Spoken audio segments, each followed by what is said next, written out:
Facebook and Twitter.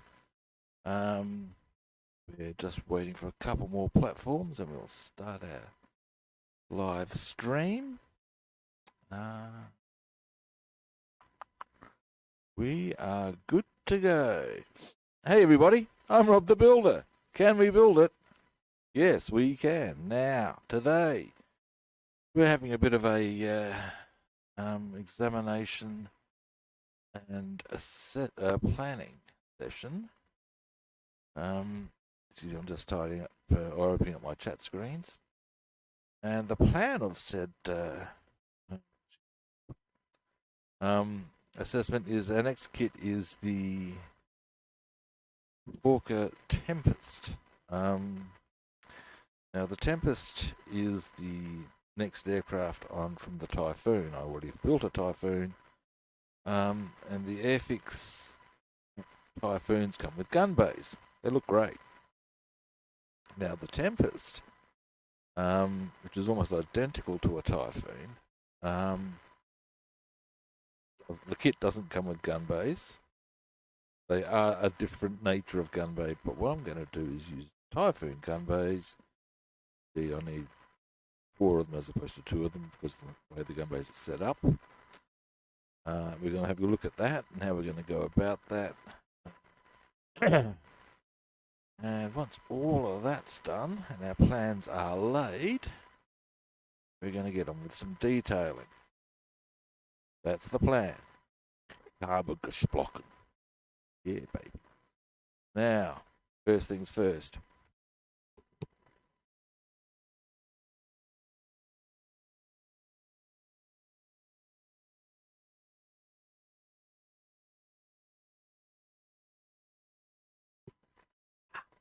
That's the stuff. Now, before we continue, good people, bit of light there. Back here. Give you a better viewing posse now. I'm thinking for our intents and purposes. Bit of light would be handy, I'm sure. That's probably not a bad posse. Now here's our assembly instructions. And I'm pretty sure I know how this is going to go together. It shouldn't be too complex. See it on stand. Hello, what's this? What goes on here?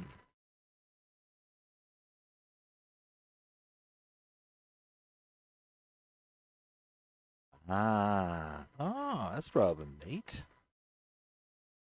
That goes to the rear wheel area. It's nicely sealed off. Nice attention to detail. Okay.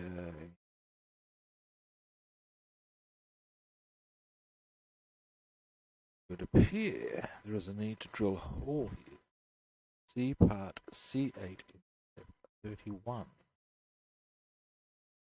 What that's all about, shall we, kids? I would suggest possibly a bomb. Same here. Part C3. I have a big squiz now. What step was it in? Step 31 and 39.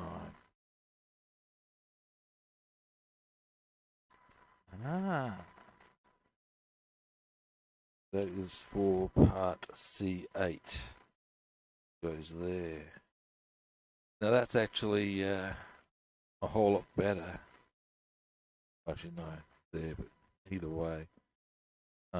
In the that's interesting. There's 2 separate parts to create the exhaust manifolds. Very interesting. Yes. Now, 31. Also, we go to step 39. I'd suggest it's something very similar, but it might be that it's a detail that is more easily successfully achieved. Doesn't it? So where? Wait a minute.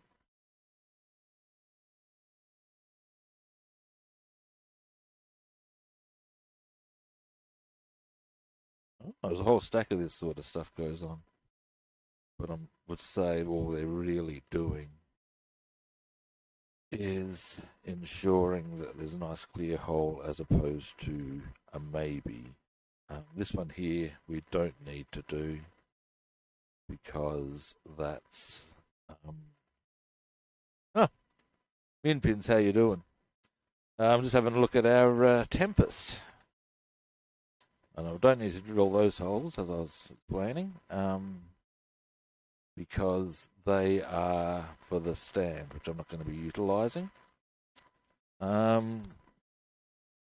you been, all right? Now, something I wouldn't mind checking out very quickly, I have Typhoon assembly installed. The reason I wouldn't mind, or something I wouldn't mind having a quick squizzlies at, is, my God, I don't recall all these drill spots being in. It's this is a slightly different kit to what I built, but that doesn't matter. And what I want to find out, aha! Of course, yeah, with the Typhoon, you put the gun bays in and then cut the panel out. I don't think that's an option with my plan.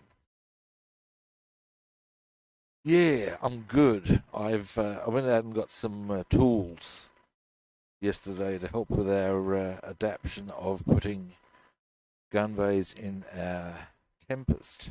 Now, I've had a bit of a look-see at some pics to see how this happens. As I think I've explained to you, there's one gun bay goes down there, one goes there. They're twice as long as your Typhoon, hence I've got 4 gun bays from Typhoons. Boom. Now what I'm thinking is, where in the Typhoon, the gun bays being up here and being part of the kit straight away, you can just go flip, glue, and cut out. Because I'm going to need to be accurate with my positioning here. It's going to be real close to that wheel bay, but that's fine. I'm going to have to cut that out first and that out first, and all the bits that I want cut out before I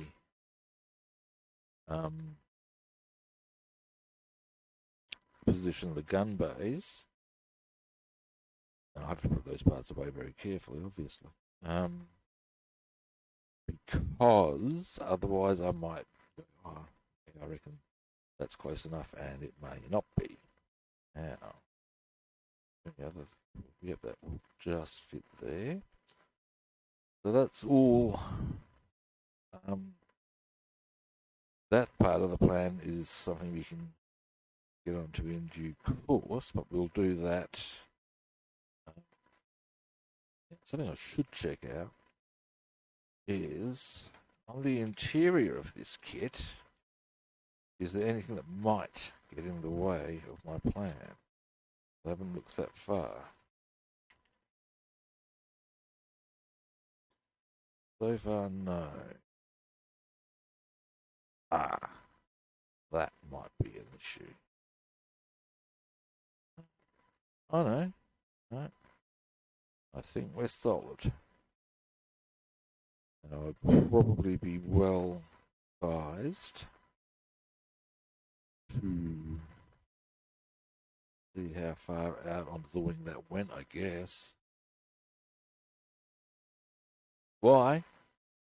Because it behooves me, mate. Part of what it is the Typhoon gun bays looked great. And when I built the Typhoon, I did have to buy an extra Typhoon kit because I lost a part. And they gave me the extra gun bays. And I, yeah, well, when I realised I had the gun bays and the Tempest kit didn't come with them, I wanted to put them in. And then I discovered I was going to need another set of gun bays, and that's fine because of the length of the ammunition chain. And well, what can I say? Here I am.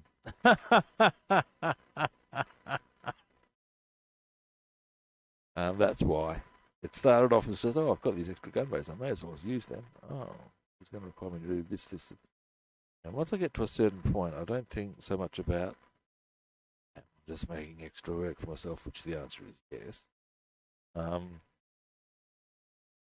get to, how do I do this at that point? So, that's my plan. Now, what I do, like I said, what I want to check. Now I'll be fine. I can see now that part I was looking at would go along there. I mean, all this area here will be clear. For these are just anchor points. As long as I stay clear of the anchor points and everything else. The other reason I want to do it is because after this kit, I've got the Hurricane Mark II that I want to build. And then I've got the complete evolution of the aircraft. And by doing this, it'll make it look a bit special, the way the Typhoon looks a bit special. And the Mark II I'm building is like an expert set from Armour Hobby. And it's got some really nice stuff on it. And so I want them to be a little bit special, you know? That's my theory. Now that I can have a bit of a look, it's a pretty straightforward build by and large. Now comes the questions of the incisions, cause what happens, I'll show you. I think I might have shown you this before. Okay, see that panel there? One with the stain on it. Pretty irritating, that stain, but be that as it may. That's where one gun rack goes, or one ammunition rack goes, and then it's got this. If you look really closely, see there's a little panel that remains. That then flicks into that area there, where one of the cannons line up. Now we don't need to put the cannons in. They come as part of the kit, and that's why I've actually trimmed the cannons on that. And I also need to be, obviously I don't need the whole, and I'll zoom you back out, I'm getting a bit, okay, now, pretty obviously,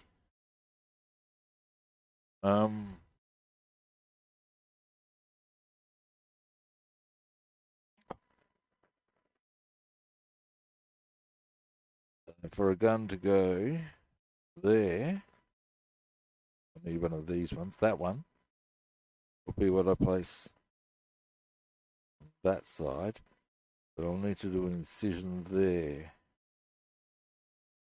Then re-angle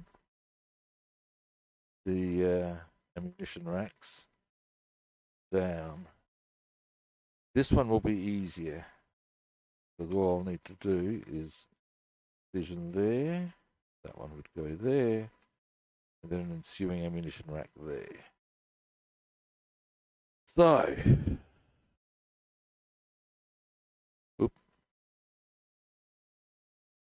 all right, hang on. Did you see what I was explaining about the incisions? I'll start that again. All right. Now, I'll use, actually what I'll use, to point it out better, is a toothpick. All right, here we go. Now, first things first. This is the panel that covers the left-hand side ammunition rack, which leads to that. You'll see there's where a cannon would go. These are the cannon points. The kit comes with a little cannon thing for it, but the cannon leads ultimately down to here. There. At the moment, I'll make sure you do it. There we go. So here, with that left panel being the ammunition racks. The other cannon goes here, lining up with that one, and there's that panel there. Now, the point being, on the left-hand side, it's going to be a little trickier. There we go. Because you'll need to utilize one of these, hang on a moment, left-hand cannon. Position. Go there.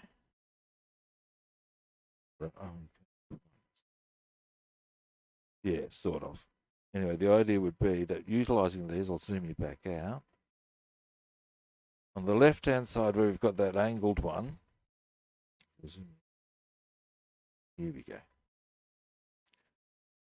I'm going to need to make, on the left-hand side, I'll need to make, obviously this will be reversed on the other side. I'll need to make the incision there. Put some and then readjust the ammunition bay accordingly. Because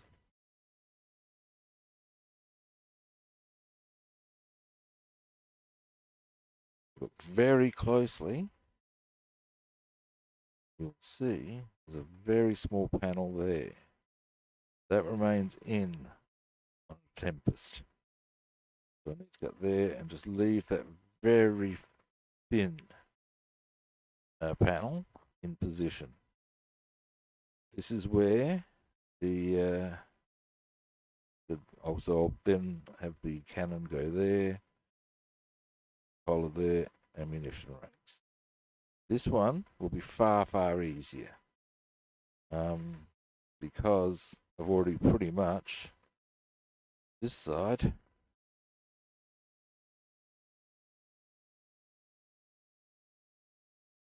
no, they fit. I've measured them. I'll show you that in a minute. Anyway, but yeah, all I need to do is the incision on this side, ammunition rack, so forth. And that's almost exactly the right shape too. Because if we look at that, it's line that up. Yeah, you can see it's almost, that's going to be a very easy one. The outside one will be quite easy. The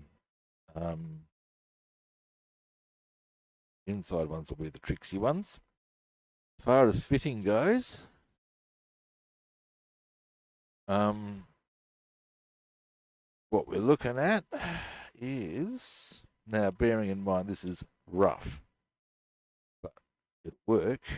If I line that gun bay up, bearing in mind that that'll be trimmed further, that's got to go roughly there, shall we say, roughly.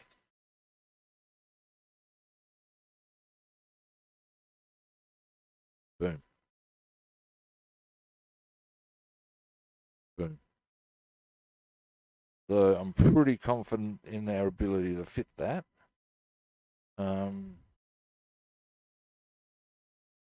Yeah.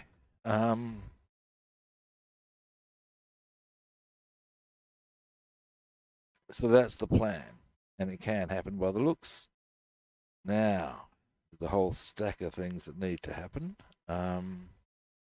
One thing I have considered as slightly problematic is that when you did the Tempest, you actually did, once you'd done, we'll cut the panel out. Once you'd even done some of the decaling, and you actually cut out part of the decal, on this, we're actually necessarily going to have to cut those bits out before we even assemble. That's going to make the masking up a bit tricksy, but we'll work on that. I'm sure there are ways and means we can come up with. So, that's our plan. Our plan. Now that I've given that a bit of thought and such like, I'm going to pop that aside. I'm not going to give it. I'm not going to do the black washing of that on camera. Seen me do it before. It's not that exciting. I'll get all of that done. You can see what I'm working on. I have purchased some particularly good scalpels for getting this job done, and kind of looking forward to it. Well, I am looking forward to it, otherwise I wouldn't be doing it. But it'll be an interesting challenge. Now, I'll pop that aside for a moment. Not for a moment, for a bit longer than a moment, let's not be shy. We're going to pop that to the side. Now, I'm doing a bit of detailing on this. Now, start maybe drive shaft.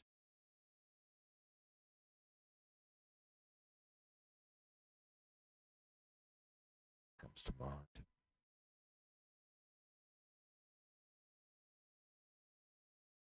The drive shaft, I'm thinking oily steel.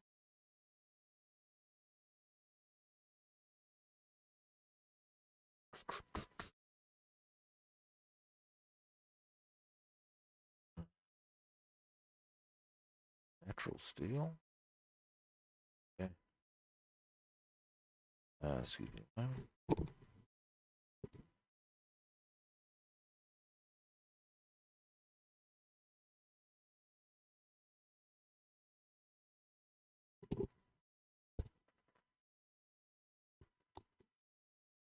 Righty. Now,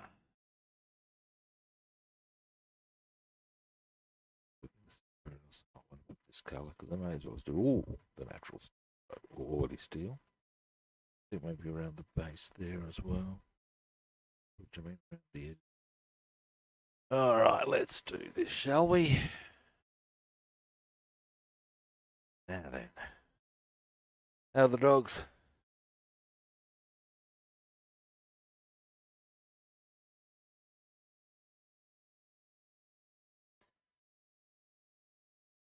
Actually, here's a question. How's your health going these days? You had a bit of a scare a while back.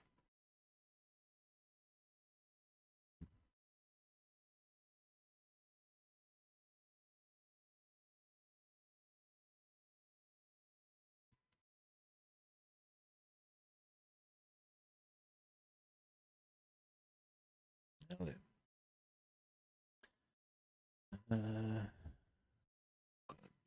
position. Should be okay.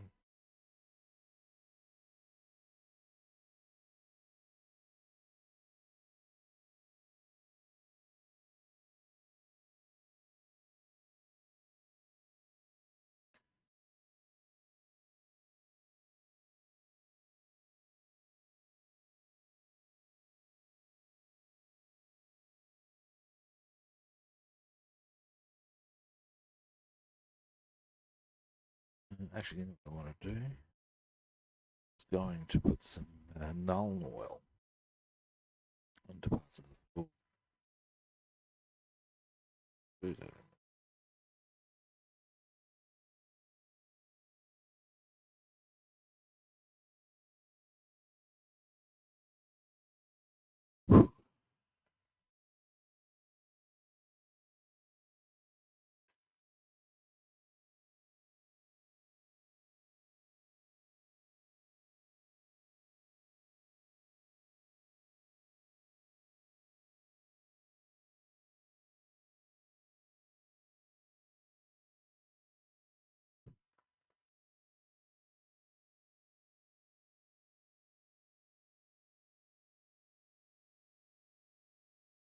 Brush has seen better days. It has definitely seen better days.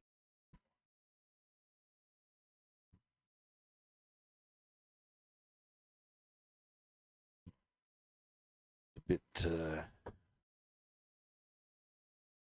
got a nice clean point anyway.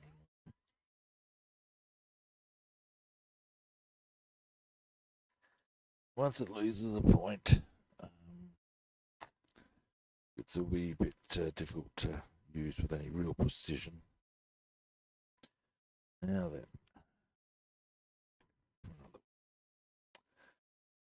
there we go. Oh.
Right.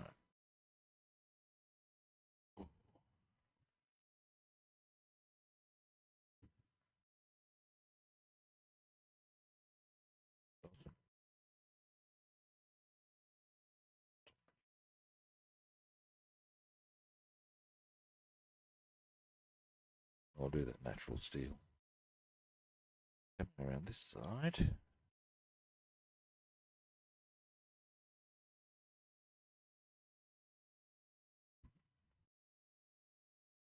Go into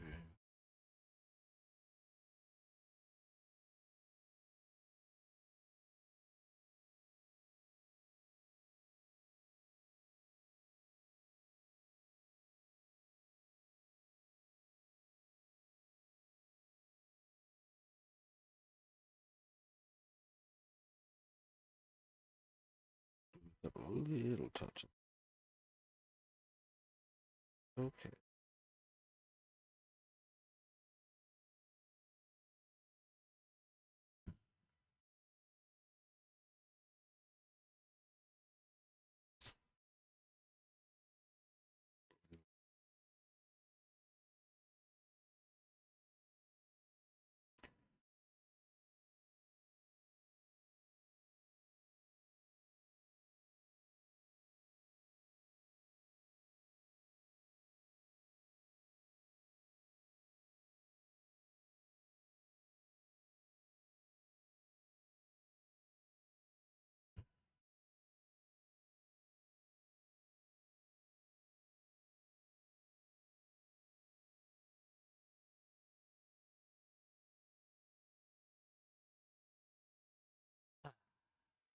There we go.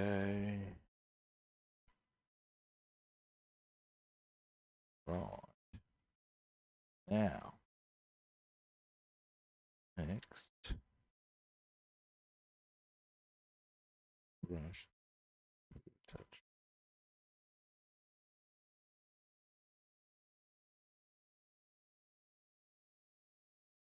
Alright, so that's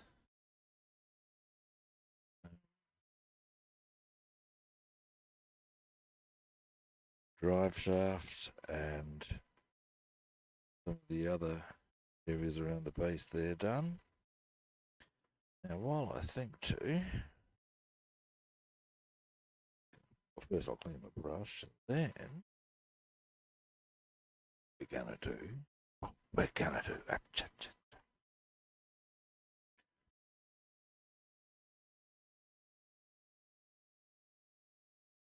is,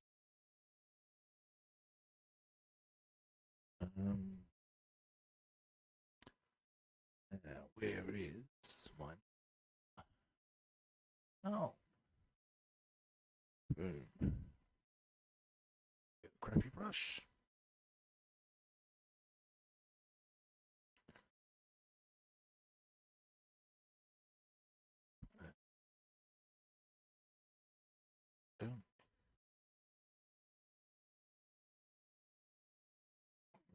Okay.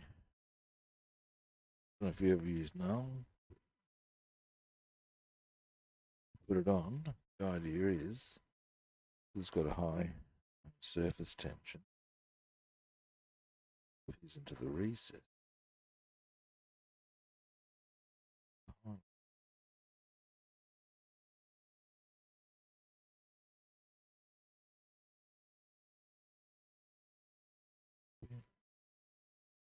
Yeah.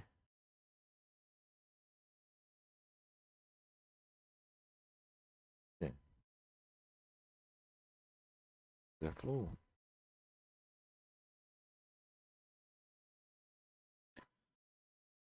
Right here.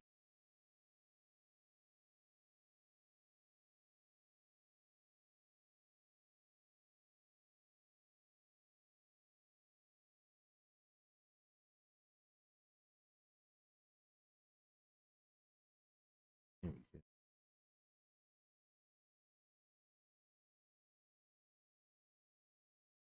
Boom. Just let that dry, which won't take long. That will come up a tree looking very nice and wooden, the way it's supposed to look because well, meant to be wood.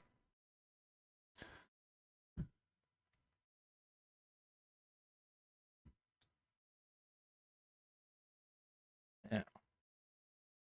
I'll just clean this brush even if it is a shitty one.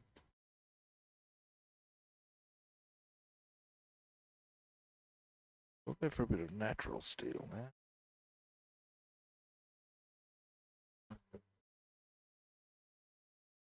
Steel.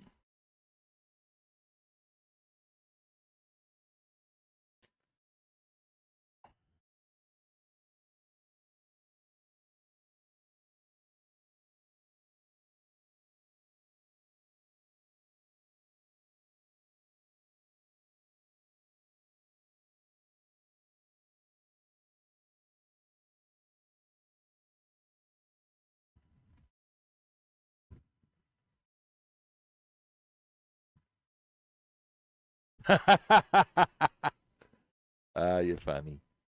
I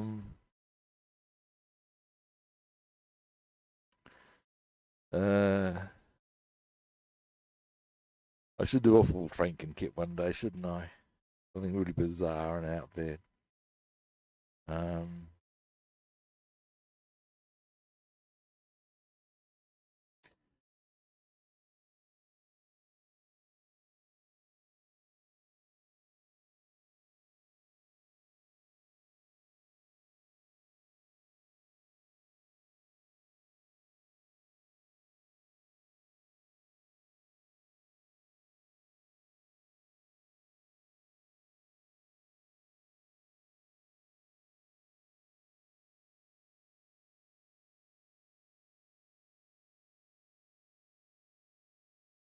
the I think I might have mentioned I watched a very interesting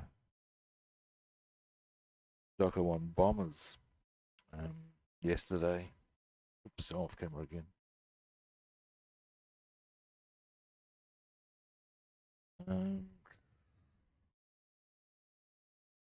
Yeah, and it was actually explaining that part of the reason that well, one of the main reasons why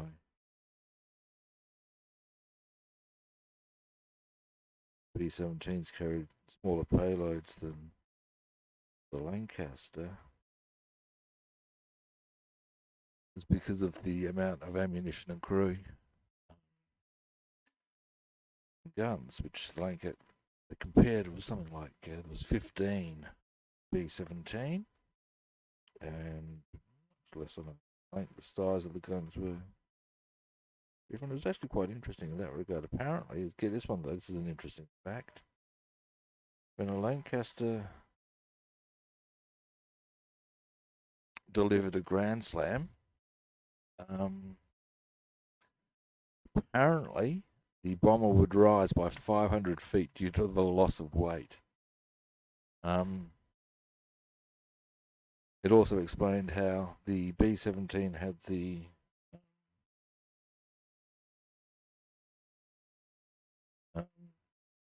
bombs in a linear fashion, so that when they were released, they maintained the aircraft stability, whereas the length you needed to drop them in a certain way. These are things that simply did not occur to me. Anyway, okay, well, that's where we are at the moment. This brush.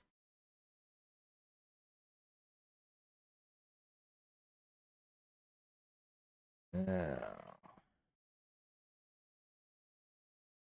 gonna go dark sea grey on this shock absorbers. Suspension, rather. They always seem to come up as more of a dark, light grey sort of a colour whenever I've seen them on cars, so hey, we'll roll with that. Yeah.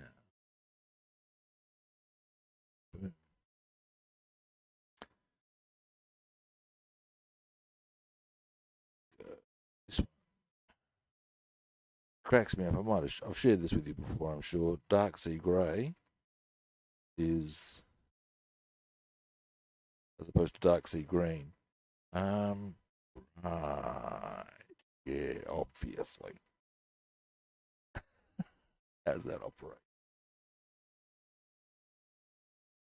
How is it that the dark sea green is darker than the dark sea grey and doesn't even look green? No. No.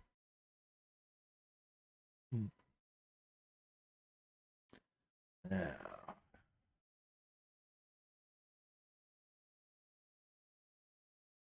Okay. So here.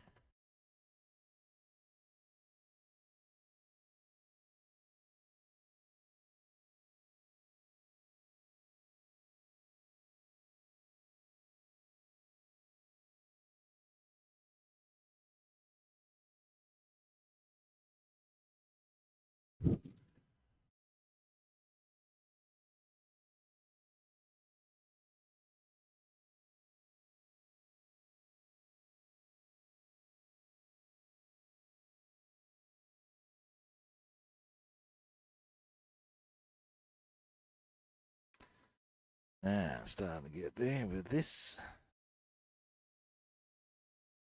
We do a couple of other bits this colour too.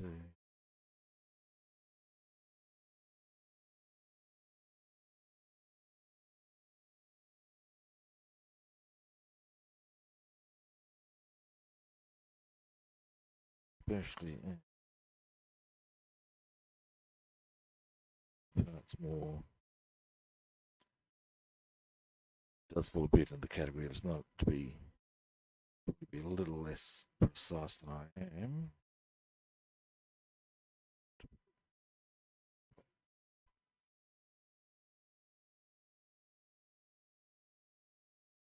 Why don't I? Die.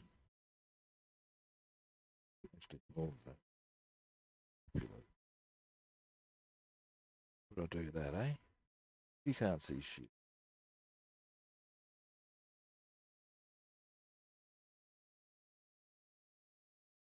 No, apparently not. They could,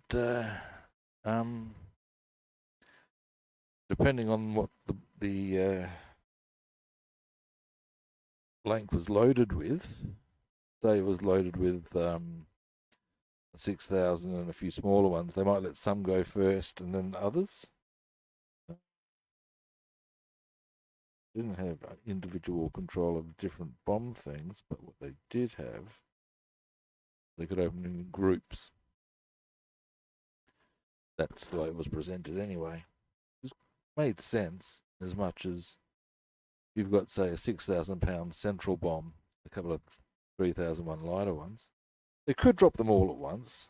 That he did make that statement as well, but depending on various factors and where they were intended to be dropped, because he also went into the details of the different bomb sightings, sighting mechanisms. It's just quite insightful.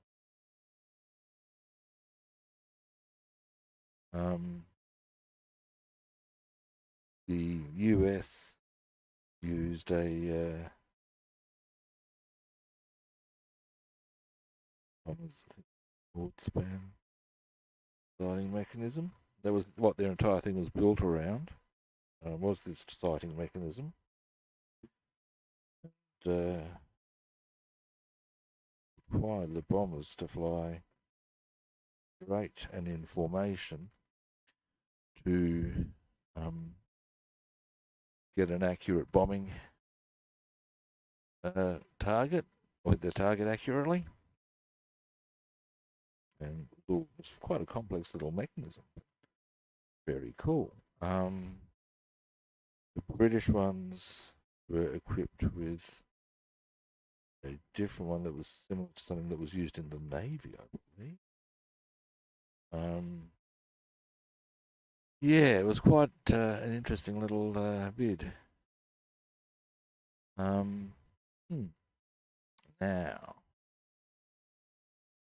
I'm not going to use that colour. That's my executive decision.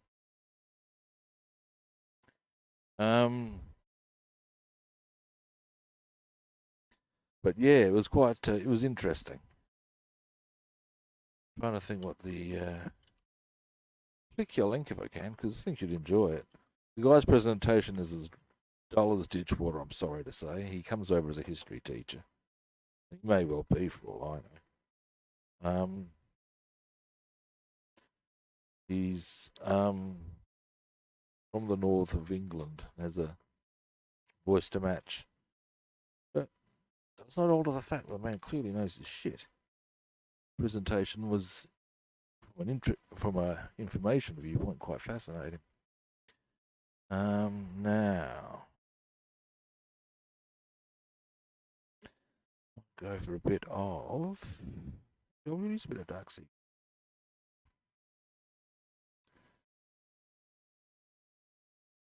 That camera's blurry again.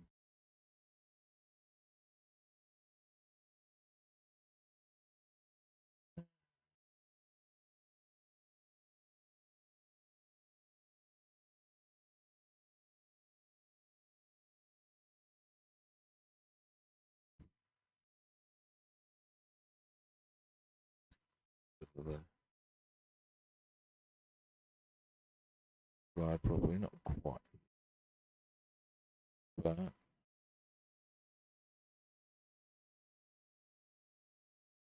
you can see it still needs a bit of dry time. Pretty happy with how that wood's looking.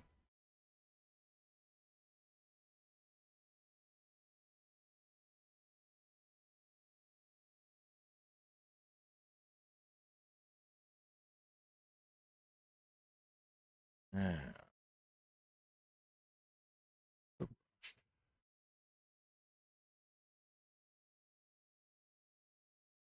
Come here.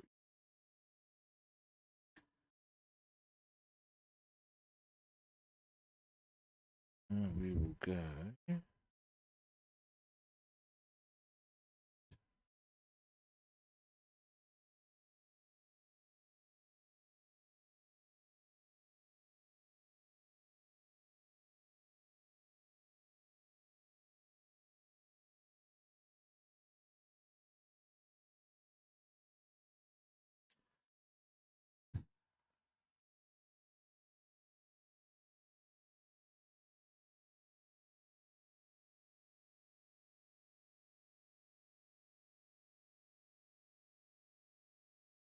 Supposed to be pissing down here today, but the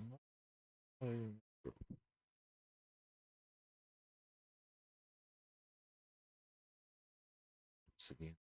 Yes, I do.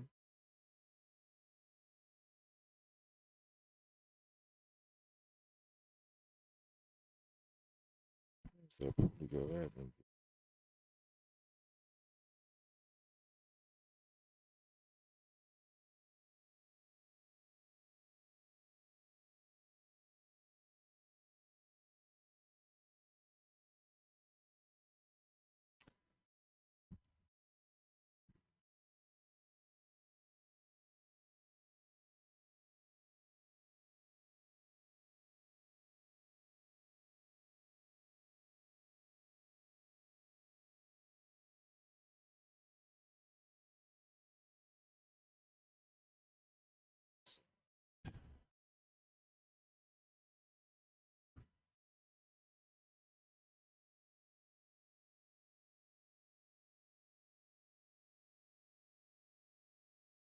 Yeah, it's coming along. You can't see shit.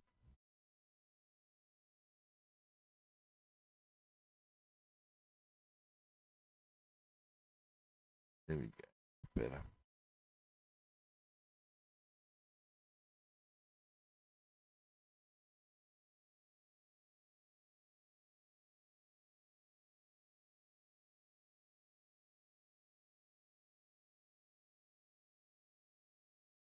Wash those little bits there.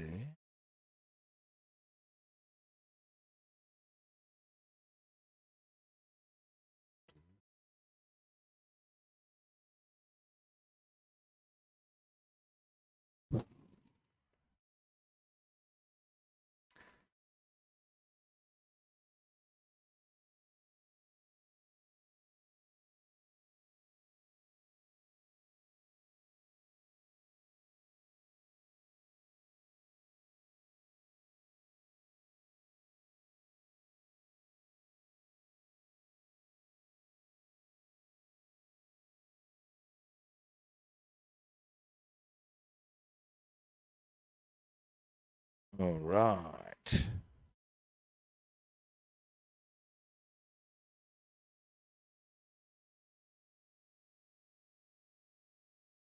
Now, go the other end. Bit. Being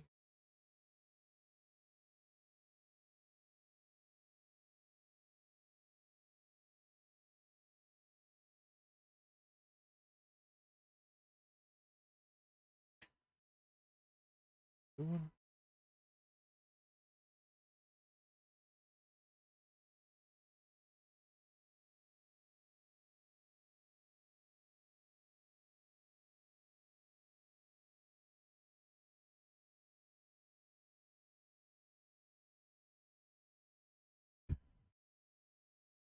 Most of this will be used for that side's got for going, I think. Let's make this side pretty.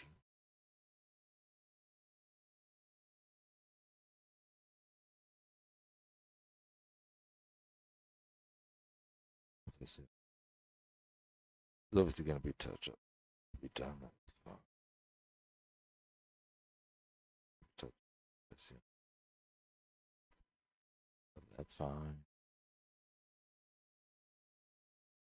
I'll show you where we're at with this.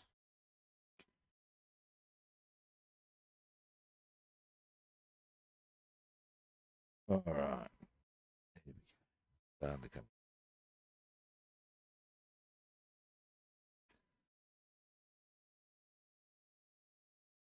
So you can see we've got a bit of action going on this.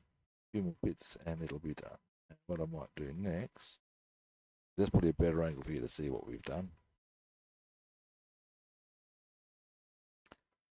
There's only a couple of colours I really need to put on.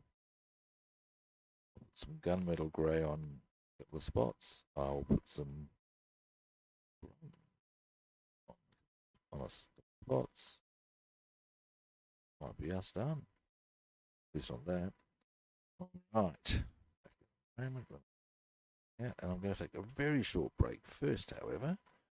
Partly for back loosening, partly for coffee. Professional at coffee. That'll do. So right, and I will be back shortly.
I'm back. Now, our next bit.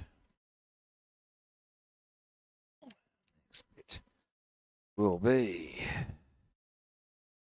I think we'll go for a bit of gunmetal grey. I got myself a freshie. Now, if I get this detailed pretty quickly, which I expect I shall, we've got a couple of options depending on time and such like. I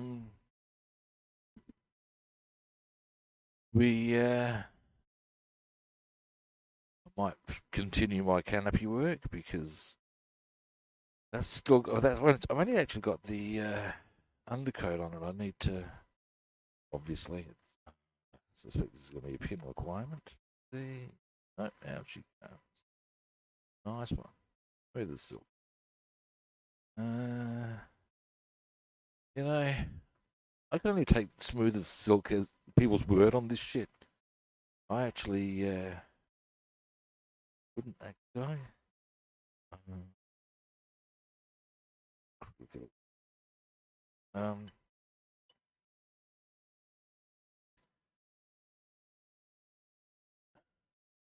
Because I've never actually worn or slept in silk. Oh, don't know. Saturn is an Satin, not Saturn. Planet.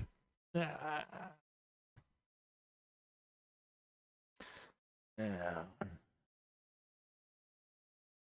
brush, brush, brush. Dear. So I just dropped into a bit of deep purple there, kids. Well, sort of. now, now. Here we go.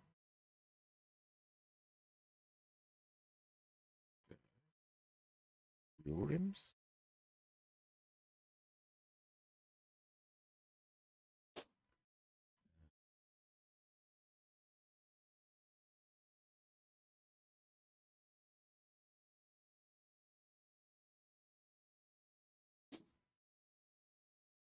Hmm.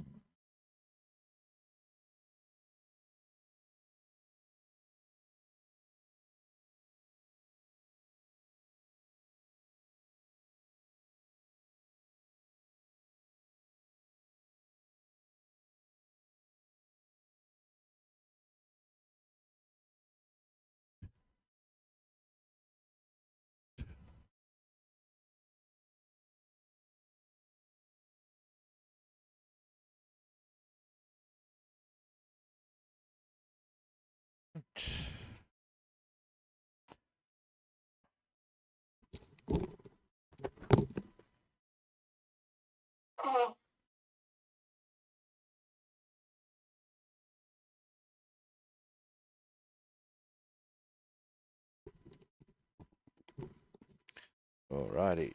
Now.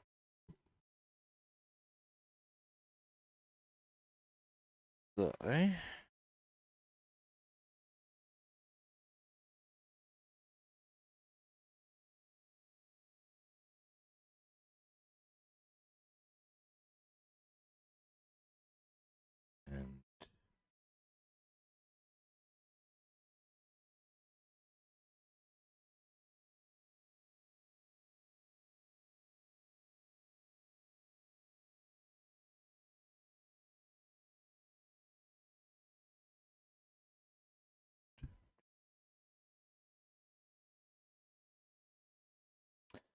then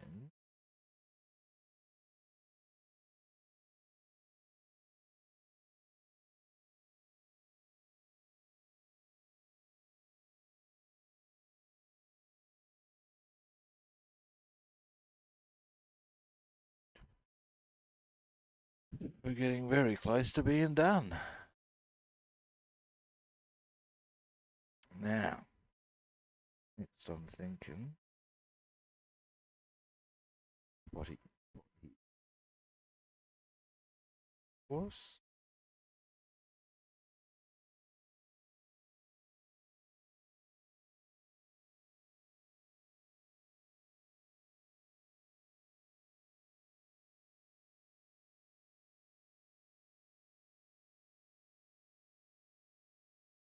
Okay.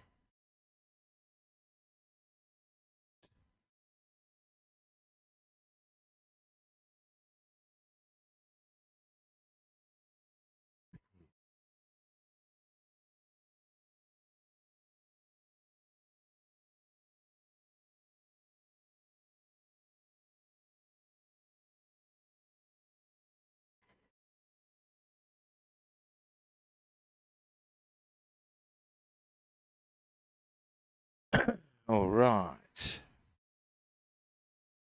Starting to come together.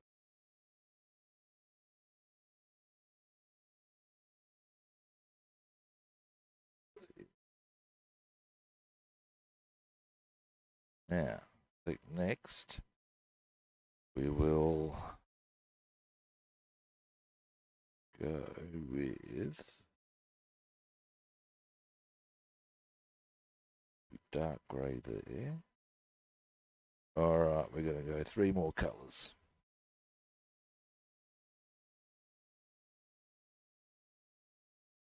We're going to go, first let me clean my brush.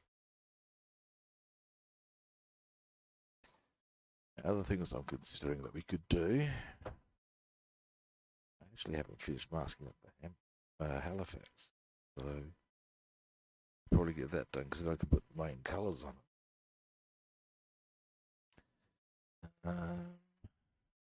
Shall see. Now, colours I'm going to use, the remaining portion, are, we will go dark grey there. Gunmetal, that's my new gunmetal. What new? That's black, don't want black. Dark grey. Then go for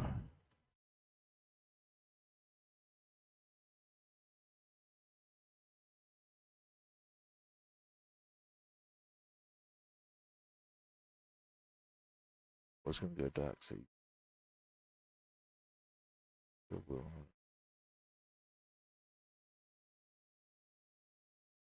One colour I'm definitely going to utilise is bronze. And neutral grey be damned. Alright. 3 more colours and we're done. Now, dark grey. Go.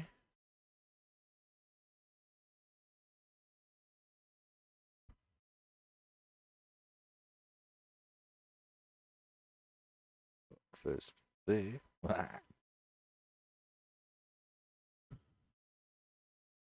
Let's get us a brush. Asian. Go. One looks.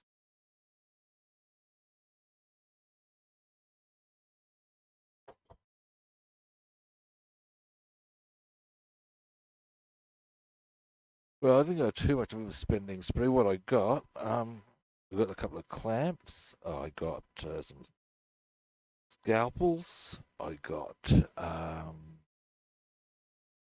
some files. I also got some new surfacer grey and some new and replenished my acrylic gunmetal grey.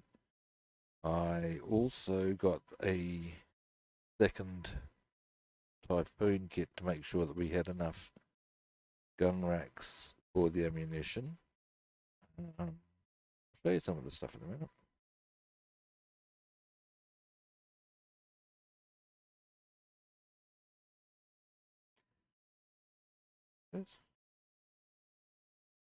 I didn't quite get the clamps that I was after. I might track them, see if I can track them down.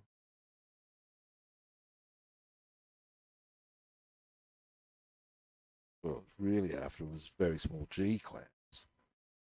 But it didn't have the size I wanted. But I did find some that would do it.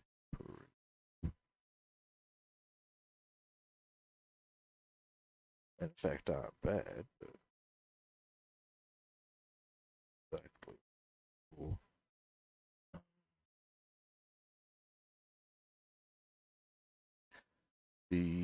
But I went to a jeweler's place.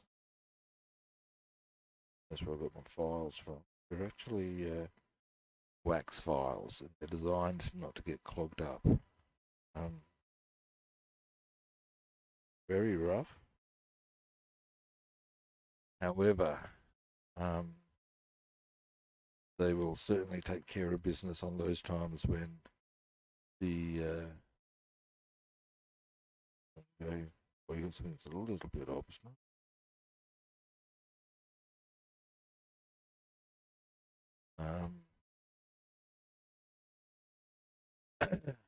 The scalpels I got from a medical place. The clamps I got from a hardware place.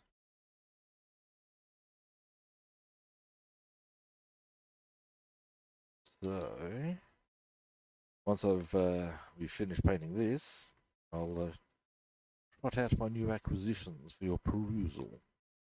In fact, I can even do one right now. Here's the files.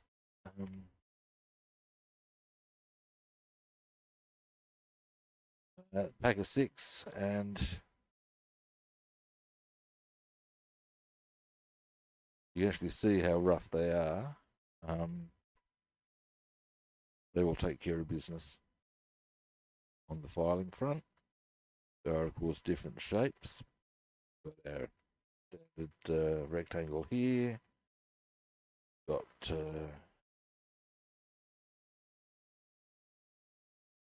one is triangular.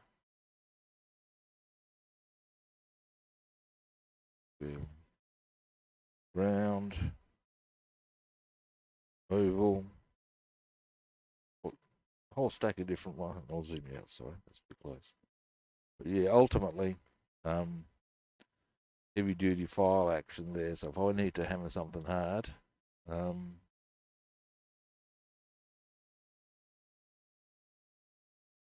ha! That's probably not such a silly idea, you know.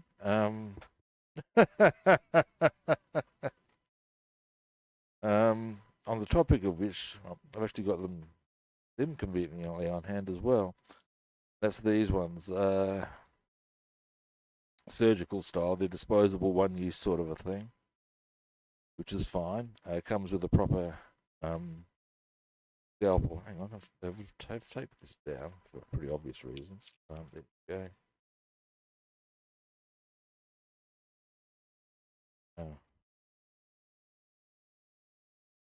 This is the handle it comes with.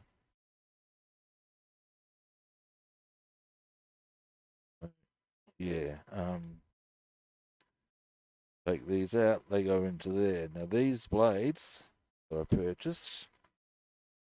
purchased with the Typhoon in mind. Because when it comes to doing that really delicate work down the seam, these are for very fine cuts. Boom. This is the plan. If I need something more heavy duty, I do obviously have that with my own currently existing scalpel set, complete with some of these. So we will get business taken care of, don't you worry.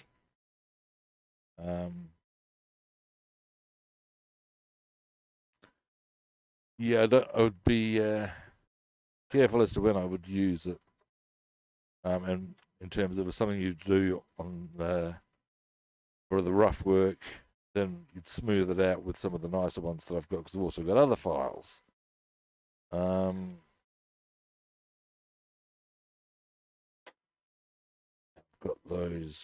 got two clamps. I'll show you them in a minute.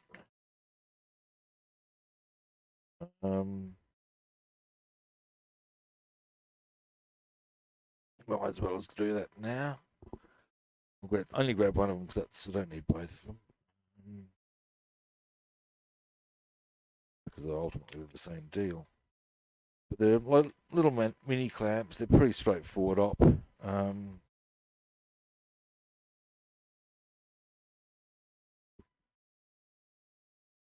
So what we've got here is just a small clamp, auto release, boom, boom. Um, Handy certainly in some situations where perhaps a peg isn't going to cut it.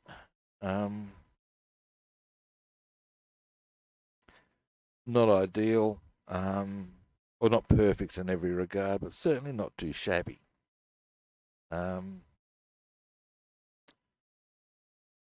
Boom. So yeah, and again, I can just adjust the cord. It does have a little mechanism for sliding up like that if you want. You don't have to do that. Boom. So that's what I got yesterday anyway.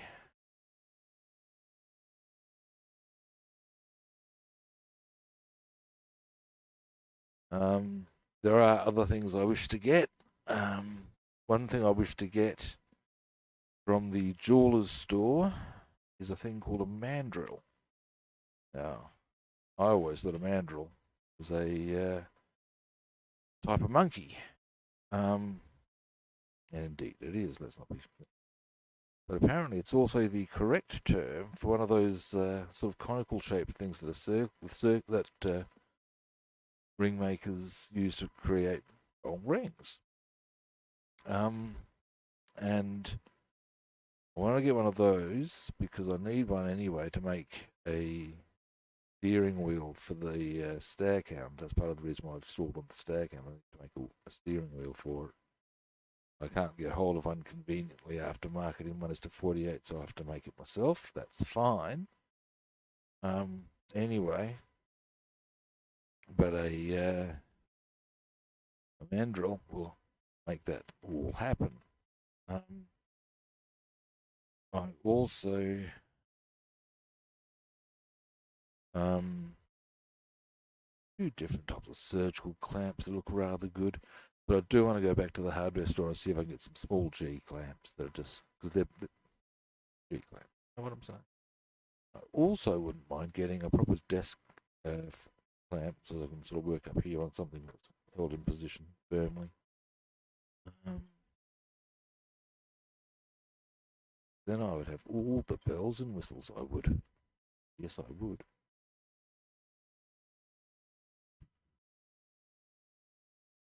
Yeah.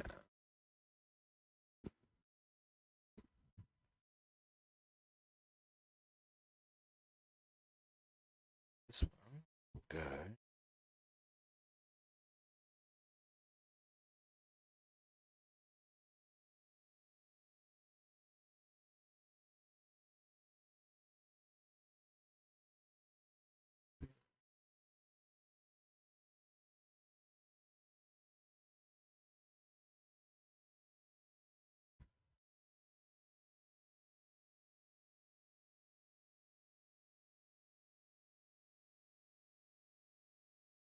Yeah, that's what I've got anyway.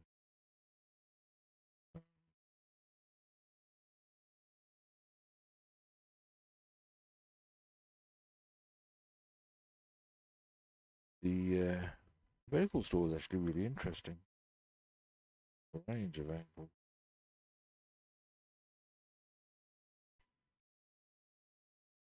Um,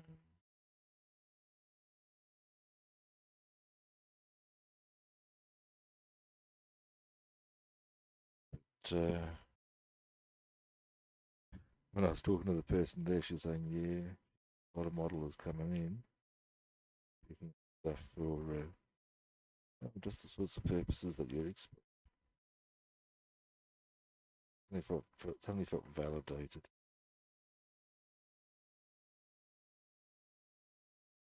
I haven't been to a dental supply shop yet.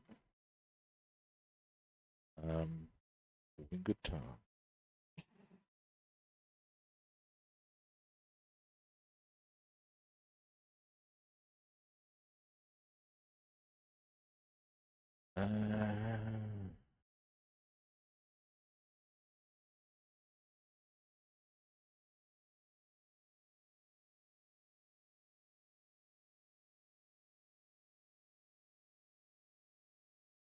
There we go.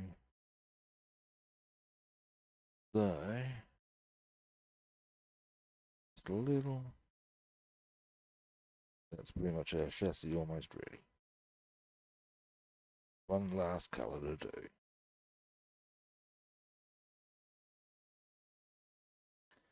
That is bronze. Actually, wait, no, nope. Something figured. Oh no, here we go.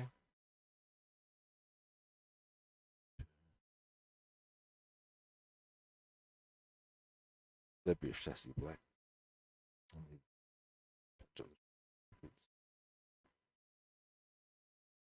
As with any bit of painting, there's always going to be touch-ups, so hey, whoops, zoom out.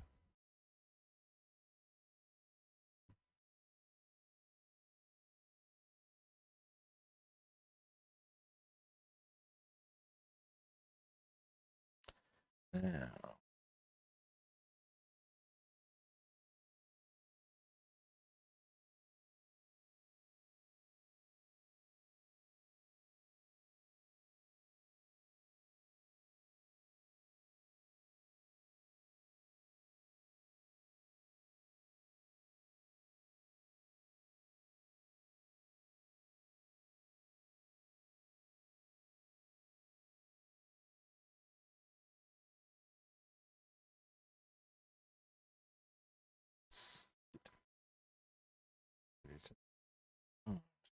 that's a pattern.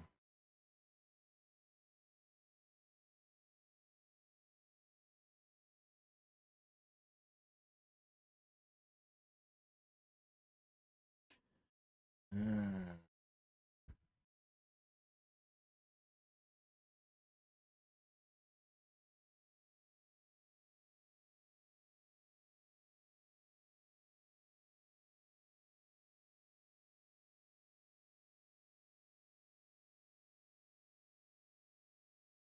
Right.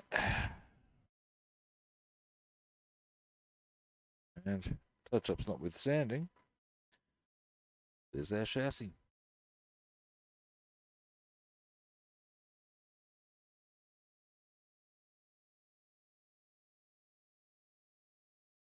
A bit further in. There we go.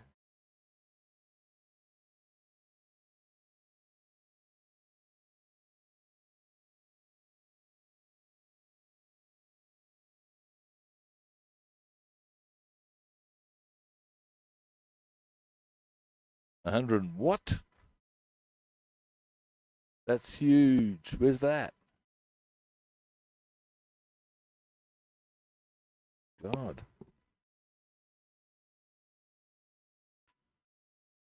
136. That's ugly shit, man.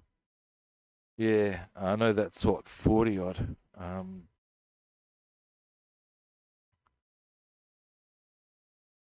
Arizona. Yeah, right. That's yeah, that's nasty shit, man. Now, decisions. Need to let that dry, obviously. Pretty happy with how that's looking.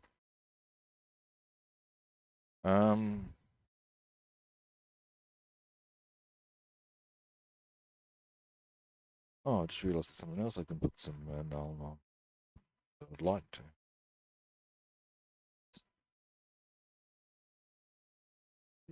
That's looking kind of good. Bring that up very swish. Will be coming nicely. Oops.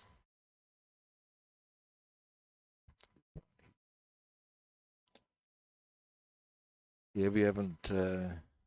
It's only just entered spring here, so we haven't had any of our usual shenanigans on the weather front arrive yet.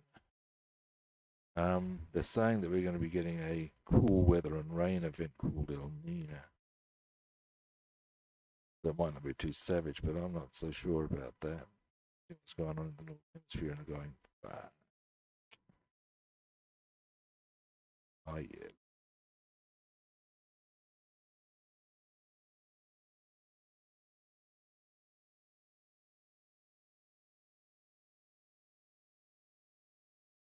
There we go.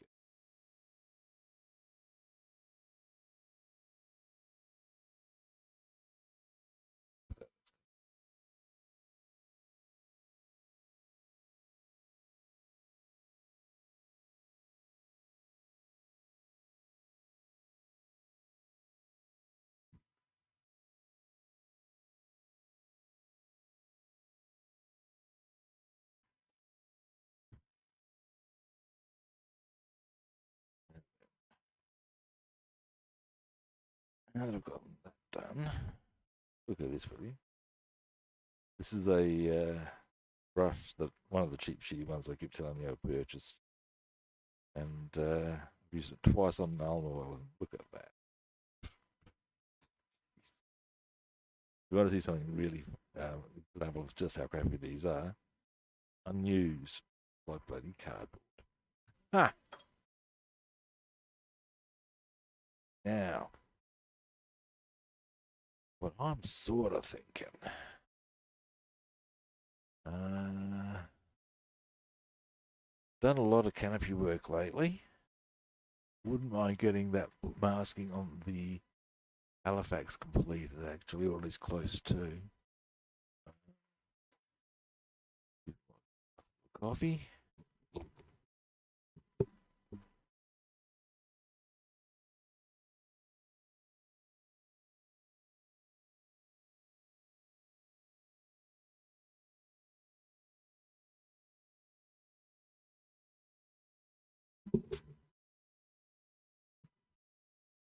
Oh, goddamn. Booming that coffee, I tell you. Now,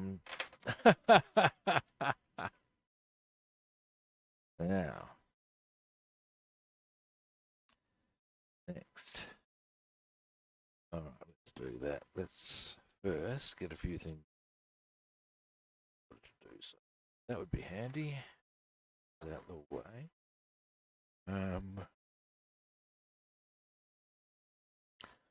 Let's get.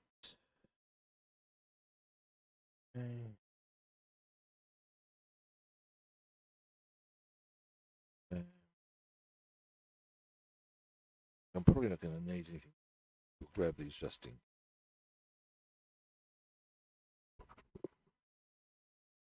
Now,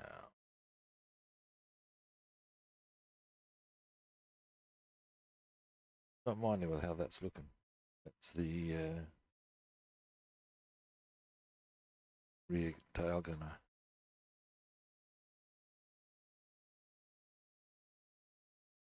Of course, it's a rear tail gunner. It's not like the front rear, is it? Like I said, there's a few little touch-ups to do there, as you can see, but look, it's not bad. Anyway, cockies are going bunter out there to do with the incoming weather. Possibly.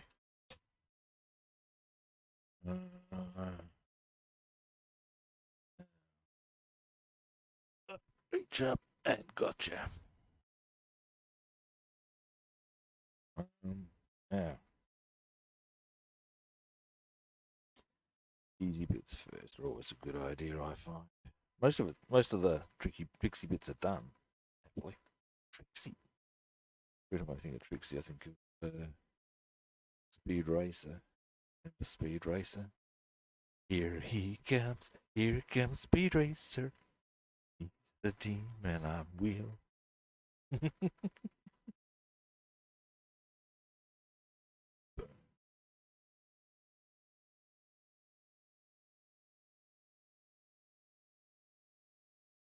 I'll move you back out a bit. What are they? Some more sorts left. I will be having to pick it up and take it off camera occasionally. That.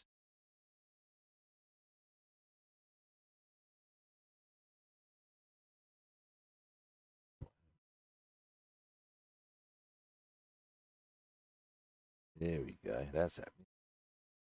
Nice.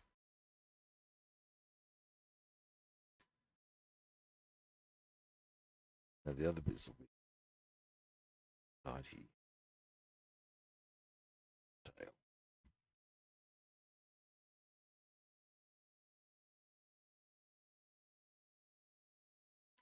I say with Arizona, that's close to desert because I've actually you've heard of the Arizona desert. I have.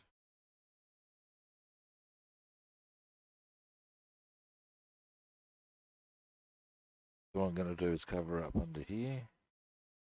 Um, if I go all the way over to there, I don't need to worry about that. I do need to worry about. There we go. Pretty straightforward. Yeah. The only other context in which I've heard of Arizona, aside from distance, is actually from a Public Enemy song. By the time I get to Arizona. By the time I get to Arizona.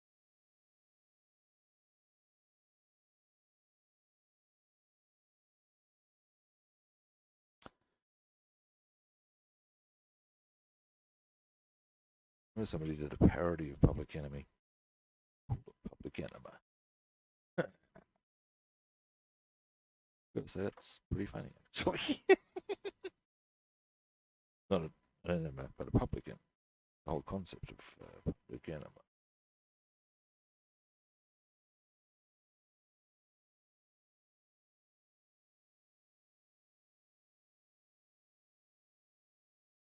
Yeah, if I get all of this done, I can, like I said, get stuck into the main colours. That would be good. I'm not going to need to do any masking with regards to, once I've got, I'll go brown first. Once I've got that on,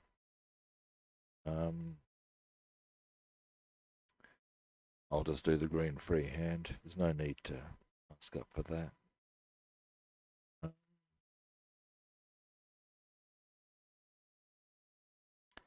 That easy.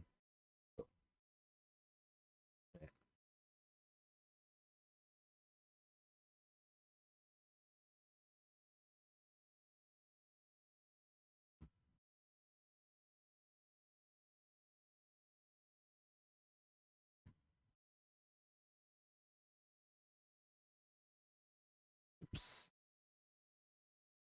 Some of this, yeah,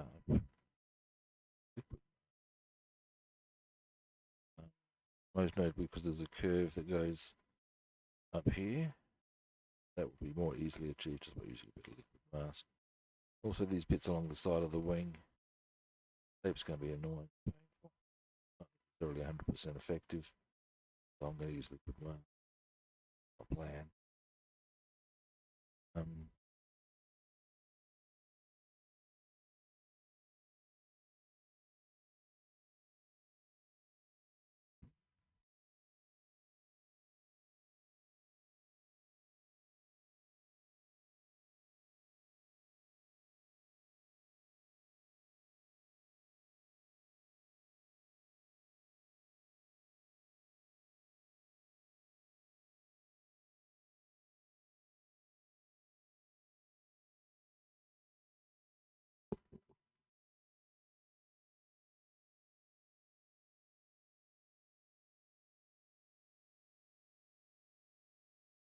Those bits there on the tail, though. And they're getting there. Pretty major sort of way, actually.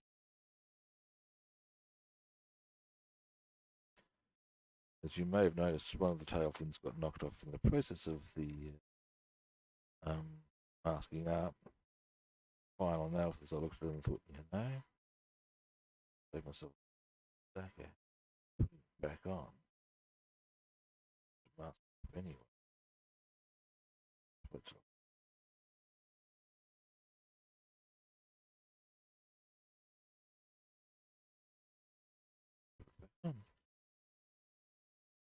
will be that easy. It'll be much easier. That's my idea.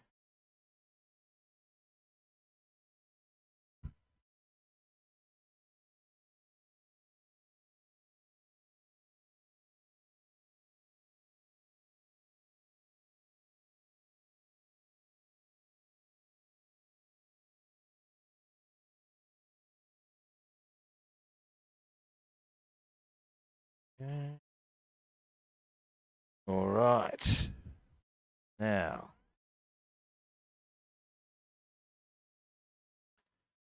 other side. I'm stacking this lower fuselage here. I want to cover.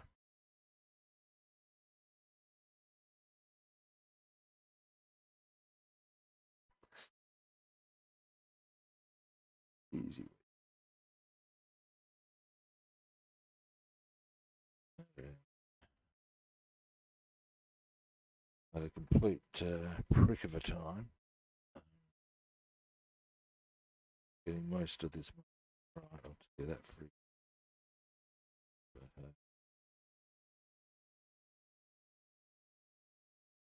here's an interesting thing that, you know, that, do you know, hang on, I'll get the camera angle right. See this? I only found out what that actually is. We're watching that doco that I was telling you about. Apparently, it's a radar thing for targeting. I had no idea. Absolutely none.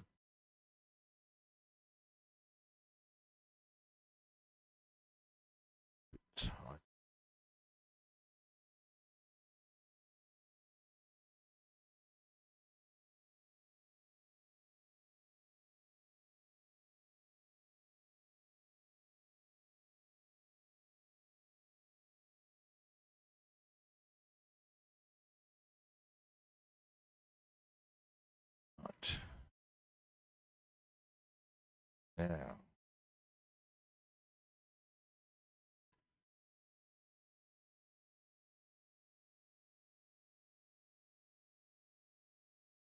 once I've got the big bits on the front of this side done, too, good. I've got this bit here done. Do the propellers. Starting to get to the good stuff now. Then we're going to, we may as well use the blue tack. Get the blue tack in position. Then it will just be the liquid mask bits. Boom. So we're getting there. Pretty major way now.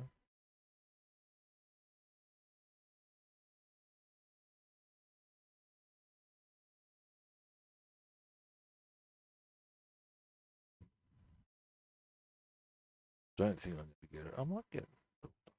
That would be good. Although the drying of the liquid mask wouldn't be complete. But that's fine. That's fine. That's fine. Hey, little.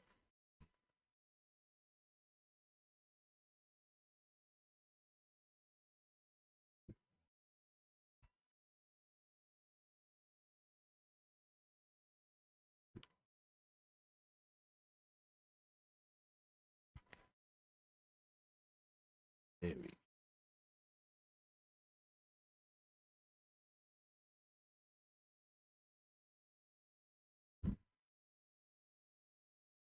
go. Right. Now.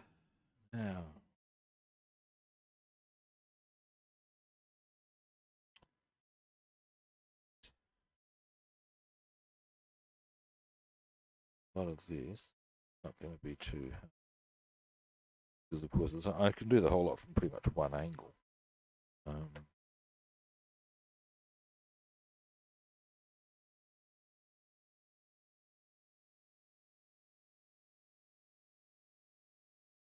Kitty guy, how you doing?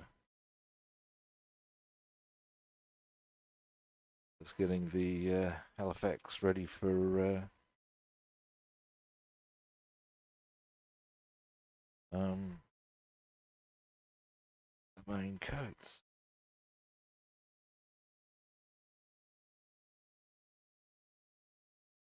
Right.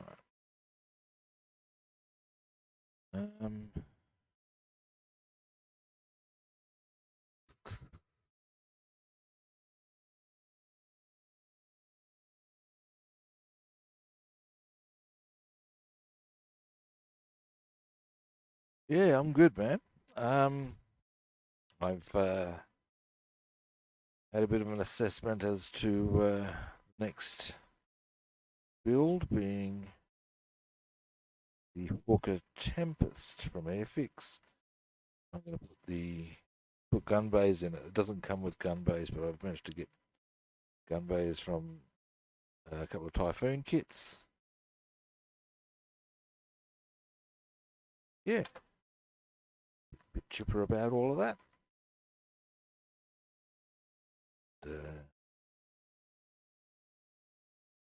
So a few new tools. Bit chipper about that. Not too much that I'm not chipper about at the moment, mate. The whole. Yeah. To mask off those parts of the engine don't quite a mask off. Now,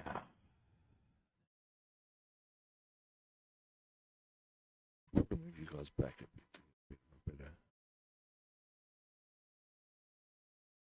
Yeah.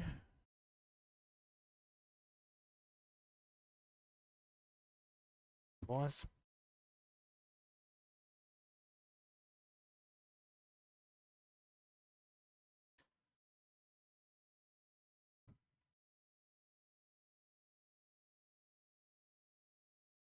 Okay.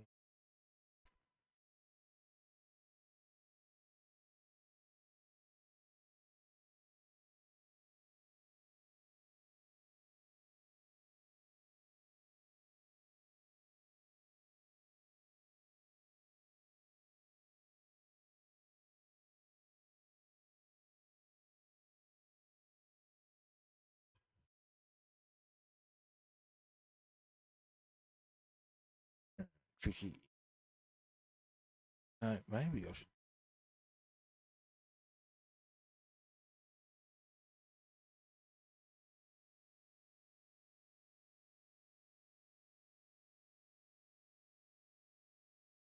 Okay, sir.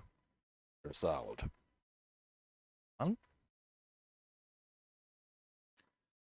Once I've done these, the propeller blades will be far easier. I'm going to do all the airbrushing from that angle as far as I can.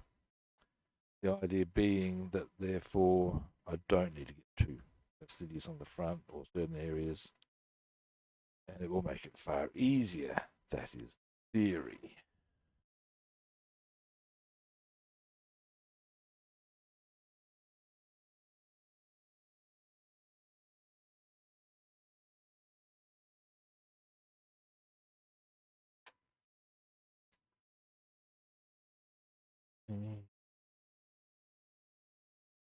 Oops.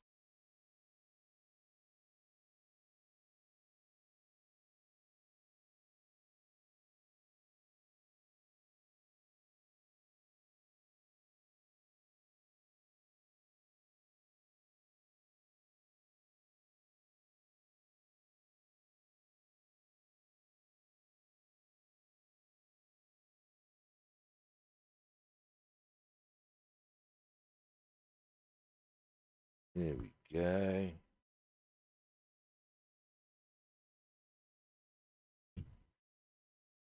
Now I'm a happy camper. That's two.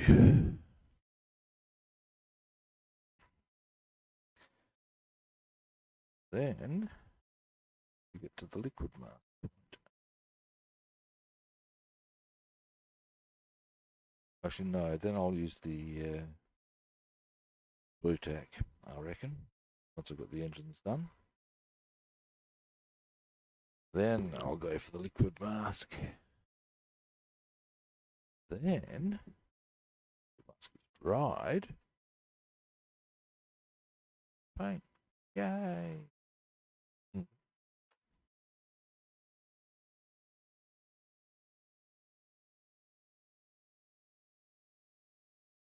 Ha!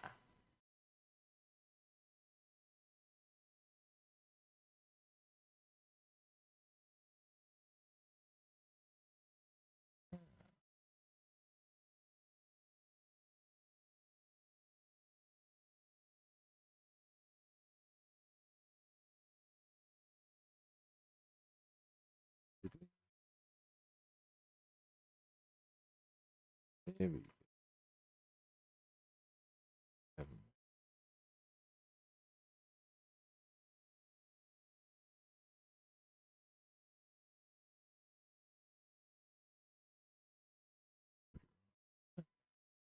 Oh, no, no, no.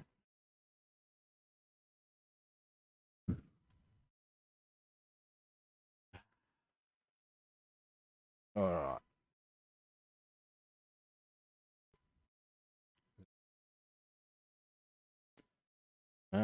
One more. Then we do the propeller blades. At least those that are exposed. Then you do we start moving on to the blue tack. Yeah, look, I'll tell you one thing, min pins, when you're talking about where's the Lancaster?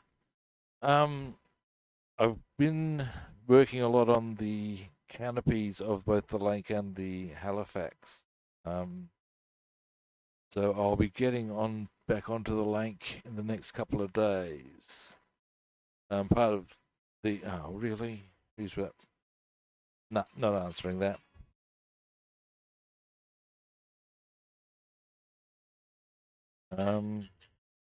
Anyway.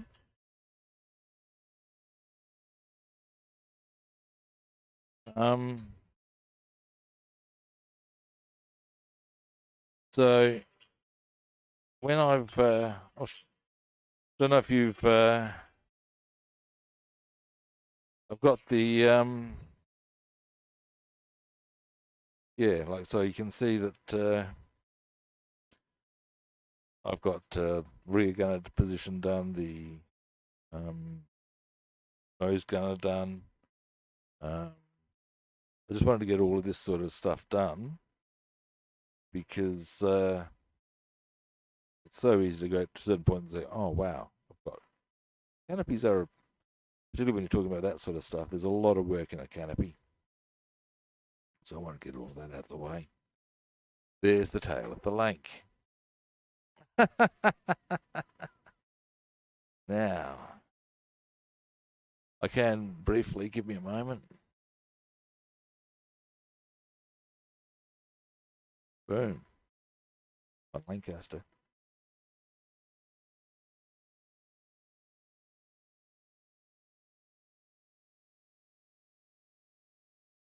So yeah. Got so many.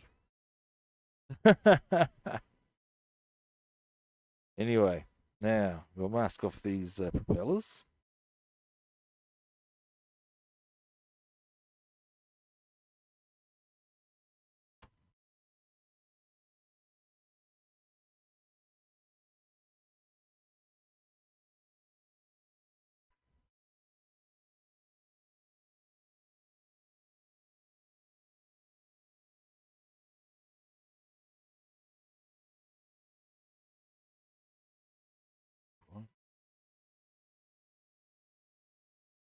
Come off there, you.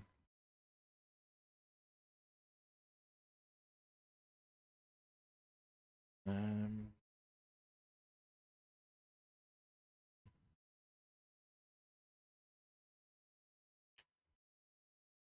every time I think of convenience, I think of Homer. Ooh, convenience.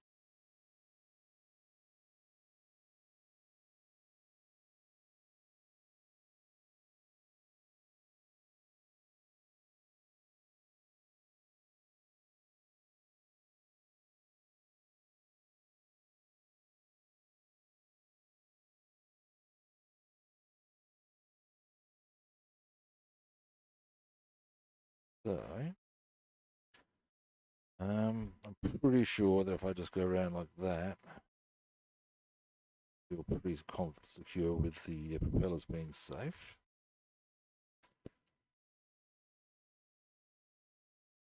Because in a worst case scenario, I can always touch them up. I'd prefer not to, of course.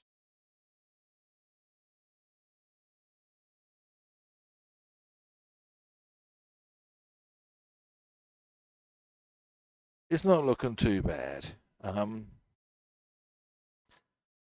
It's listen, mate. There's a few bits I've got to get a little nicer on it, but very par for the course. I'll give you a quick look at the wheelbase. There's a couple of things I can show you on that one. Let me just get these in place.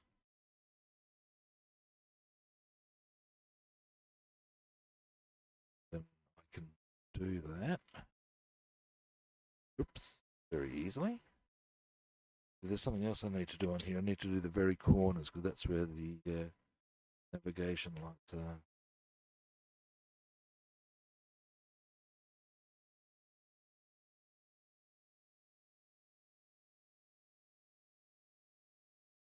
Oh,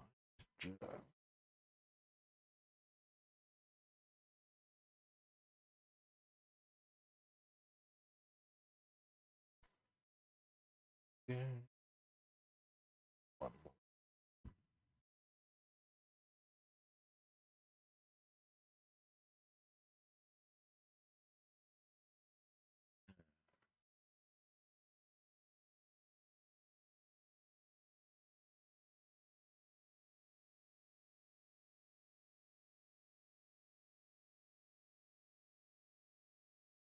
Okay. All right, now a couple of good bits on the link. Here are that's the what are going to be the wheelbase. So you can sort of see the details coming up quite nicely in there.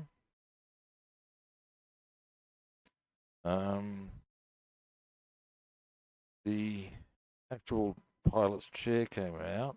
It's a bit annoying, but that's the cockpit as it stands. I can get a bit more light on that for you. So the cockpit's mostly okay. Well, I can fix that chair very easily.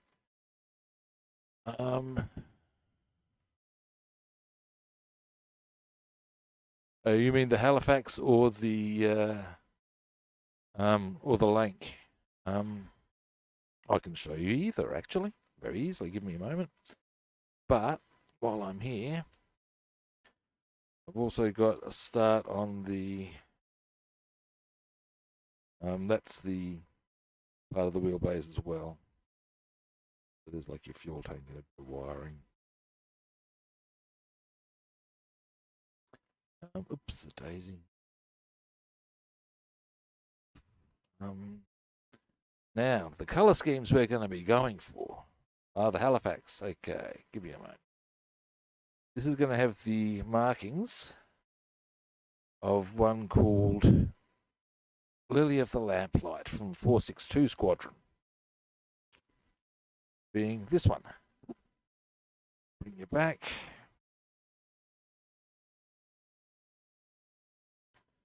Pretty much standard RAF markings. The thing that's kind of cool about this one. Now, originally, the main reason I got it is because it's a Royal Australian Air Force. Well, we know the drill. I'm Australian. Hello. Royal Australian Air Force one, you betcha. But yeah, it's very stock standard sort of RAF setup. Now, the thing that's interesting about this particular aircraft is that whilst I'm unsure as to specifically how many missions it did fly, notice, we'll see here, oops, it says our last. On its last mission over a pretty disastrous road over Germany, I believe it was. It did make it, but got heavily hit by flak and actually got shot down on its last mission. All the aircrew survived. So that's at least something. And then they bailed out over, oh, for fuck's sake. They bailed out over Allied turf, so they were quite safe. I've just received, I tell you, man, I've received a number of phone calls, and the person in question, no, not to ring. furniture unless it's crucial, and they're actually starting to piss me off. Now, breathe. Anyway, that's the color pattern. Looks it's fairly standard RAF setup.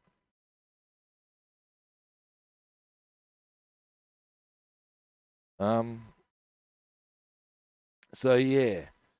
Now, there's one last piece of tape I would like to put on the Halifax, and that's probably just going to be there. Probably isn't going to show if I don't do so, but just in case. Can't hurt now, can it? Or maybe it can. Should I check that? No, I wonder.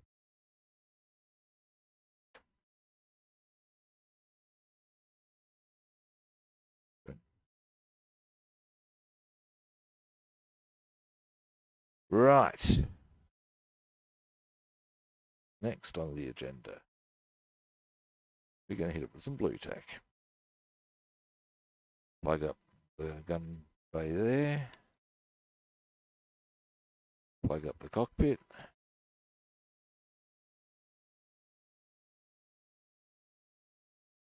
And it's liquid mask time.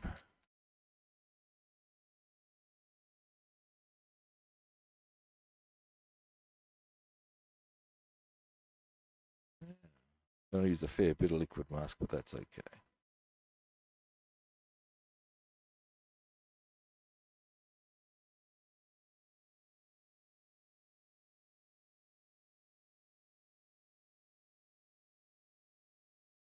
So that I don't push the wheels on popping that position. Okay, there's one.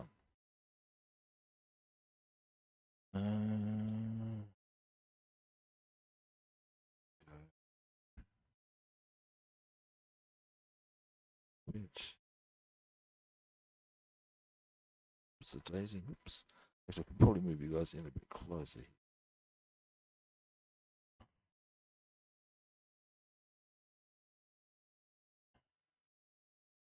Oops, the daisy. This.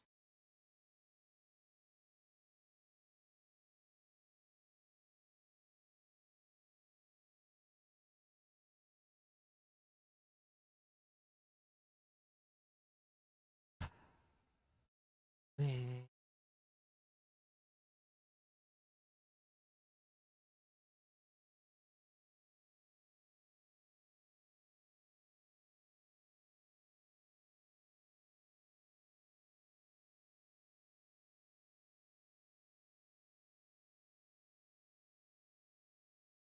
Two.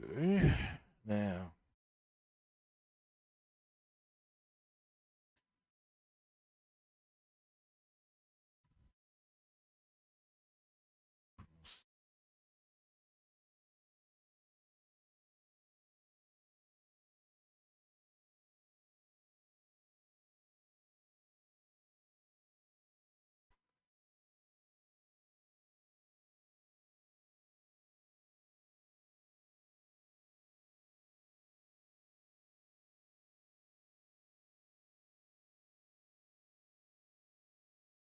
Bit of toothpick action. There we go.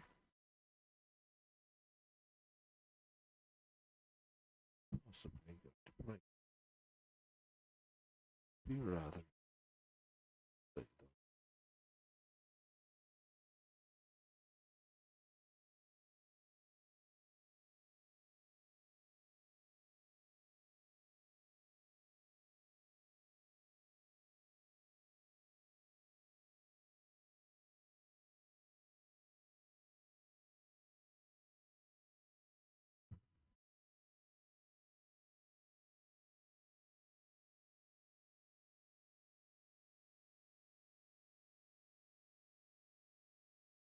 There we go. There's part of it done.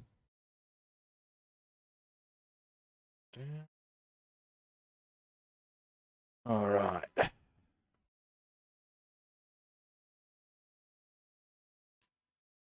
God damn, it's almost getting lunchtime.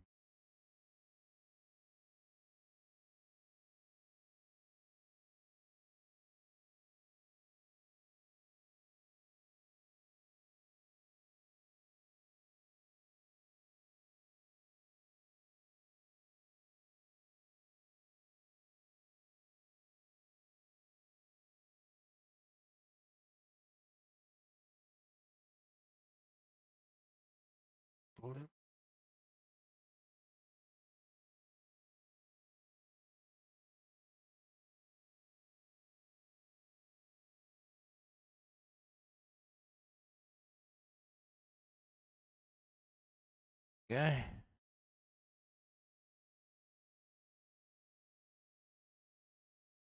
That's some. Um,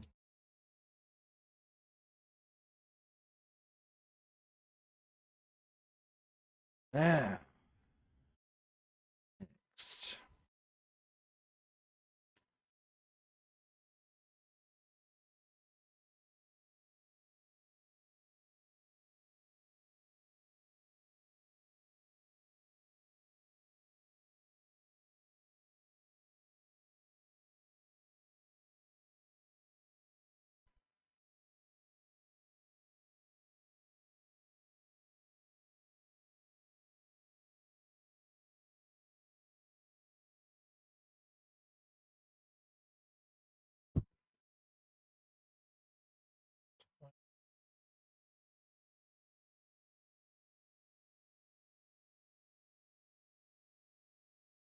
Alrighty.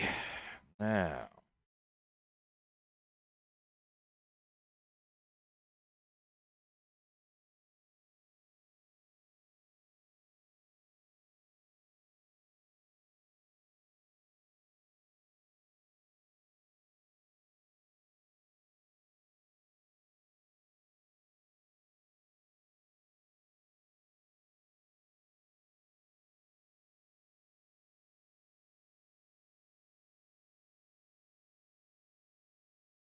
a little more. This as far as the blue tack goes. Dear, dear, guys.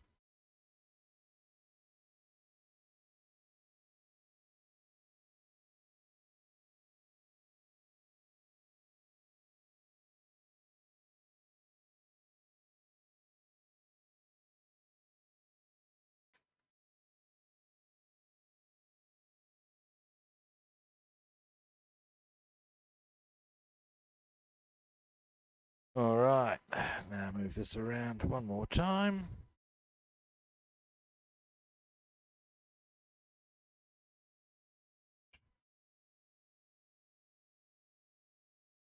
Oh, thank Christ for that. All right, now we get to the really easy stuff. Ah.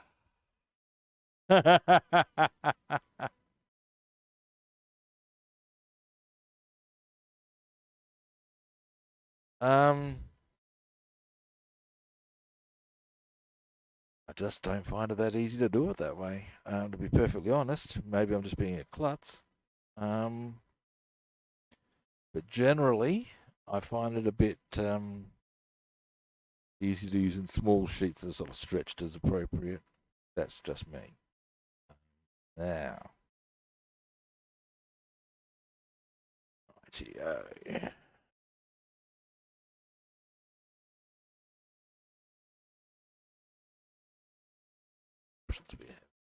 Applying. Actually, this is good, clear-cut shit brush turf.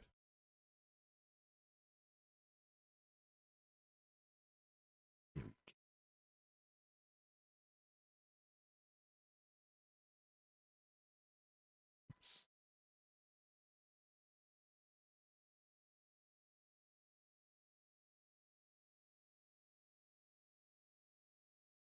Okay.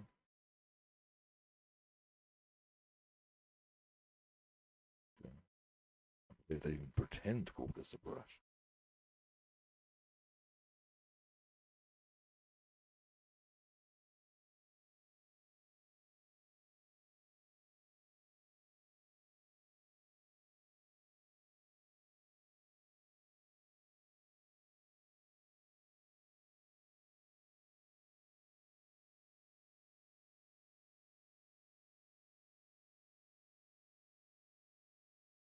That's rough as guts, but it'll do for the time being. I can tidy that. And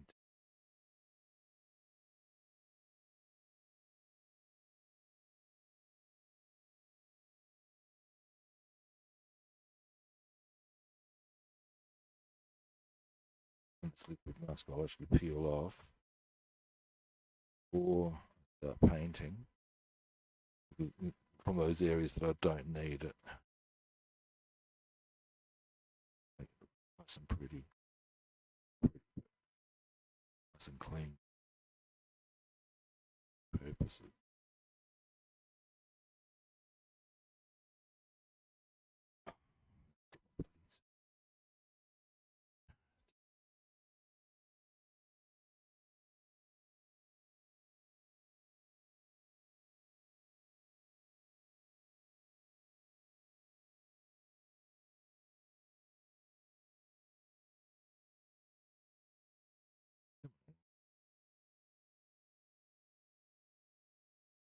This will obviously take a little while. Right. Like I said, I'm going to peel off those bits that I don't need. Such as the bits you can see there on the wing now. The bits that are a bit rough there. And I'll brush accordingly.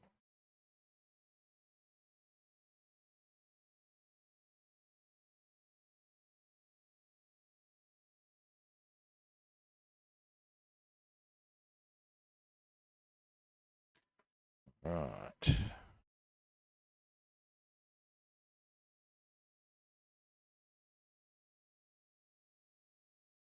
Righty. Once I've got the liquid mask on, I am going to wind the stream up, guys.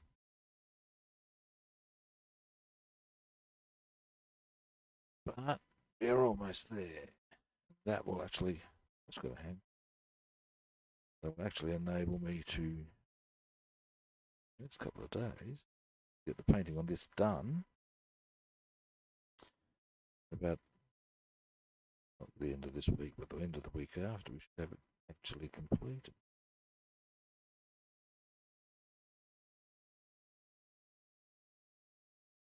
Because it's not actually that much to it now. Because what we've got is the wheel bays are done, the engine bays are done, there's no bomb bay to do, it's pretty much just the brushing and final assembly and canopies. So yeah.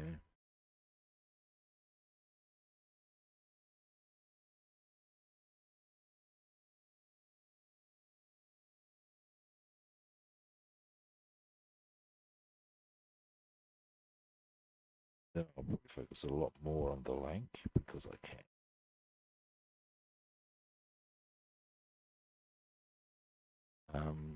Not that I can't now, but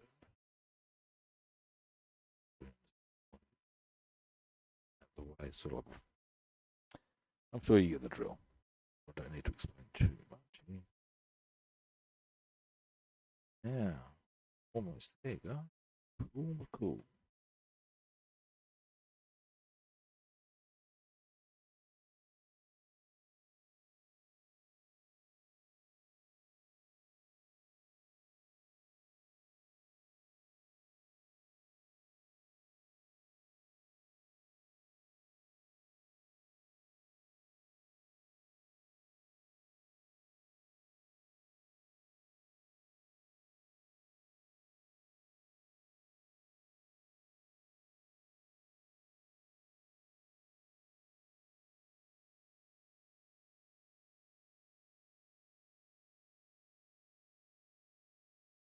Almost.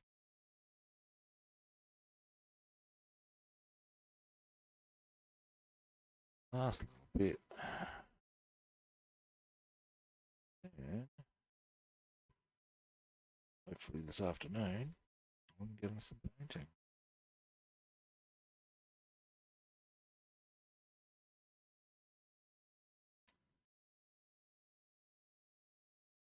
All right.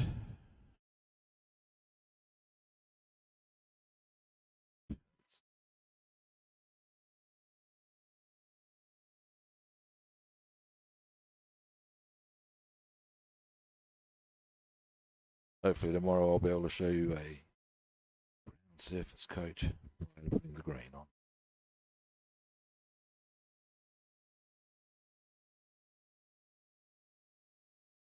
quick little aside.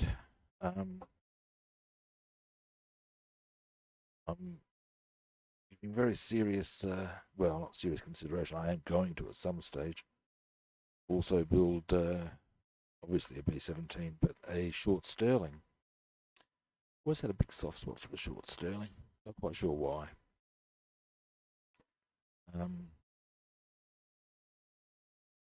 Anyway. All right. That's me done for today, guys. Thanks for watching. As I said, all being well, and I'm pretty sure all will be well, I'll be able to get the brown on the Halifax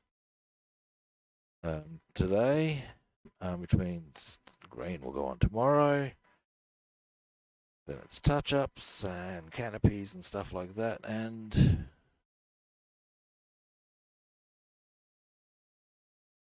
no, it's not too hard. The issue is that I do my airbrushing in my shed. Now, in my shed, and the reason I do that is because ventilation. Doing it in my living room is going to have a really bad outcome, and that's where I do my modelling. Or when you see me streaming, I'm in the living room. But yeah, I could probably theoretically stream from my phone and get that achieved. The problem is that it would take me away from the computer screen, and I wouldn't be able to see any comments or respond to them. Now that's the only issue I see, or that is the issue fundamentally. What I could potentially do down the track is get a laptop and take that out there with me. That would be a way of doing it. Need to be a good laptop. It could theoretically happen. But yeah, that's why you don't see me doing or streaming airbrushing. One thing I do actually want to get going on my YouTube channel is actually a thing about cleaning an airbrush, because as much as anything else, that is the single. Yeah, that'd be something. Look, yeah, I do want to. I do want to do one on cleaning an airbrush. If you don't clean your airbrush thoroughly, you are going to be screwed by it. These are facts. And I've seen people just do very rudimentary cleans, and it seems to come up apples for them. Not a fan. That's just me. I fully disassemble my airbrush when I clean. Now that is in part because I use lacquers. That requires thinner. If it requires thinner, you take that sucker apart, man. Acrylics, you could probably run water through, you'd be fine. That's acrylics. But yeah, these are things to perhaps, who knows, maybe I could borrow somebody's laptop for the purposes of doing, specifically setting up an airbrushing stream. I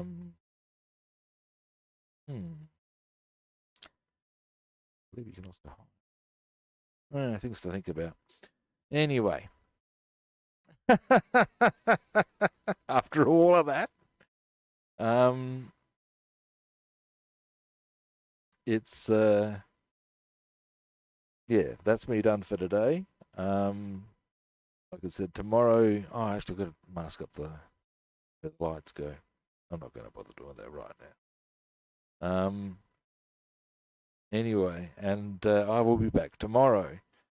I'll show you where I'm at with the Halifax. We will hopefully,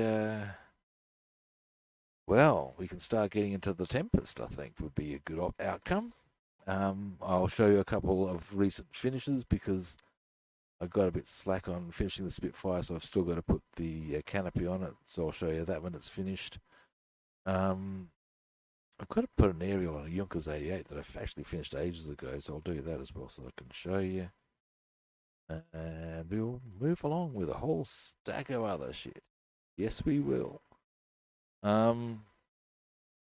Anyway, time for me to do my usual closing spiel, which is to say for any first-time viewers out there, hit that magic button. Follow, like, or subscribe, and feel free to track me down on other platforms. I'm Rob the Builder on Facebook, YouTube, Twitter, and Discord, and Robster the Builder on Instagram and Twitch. Follow, like, subscribe. Alrighty, that's me done. Thanks for watching again, guys. I really appreciate it. And I will catch you tomorrow. Same kit time, same kit channel. Catch you then, guys.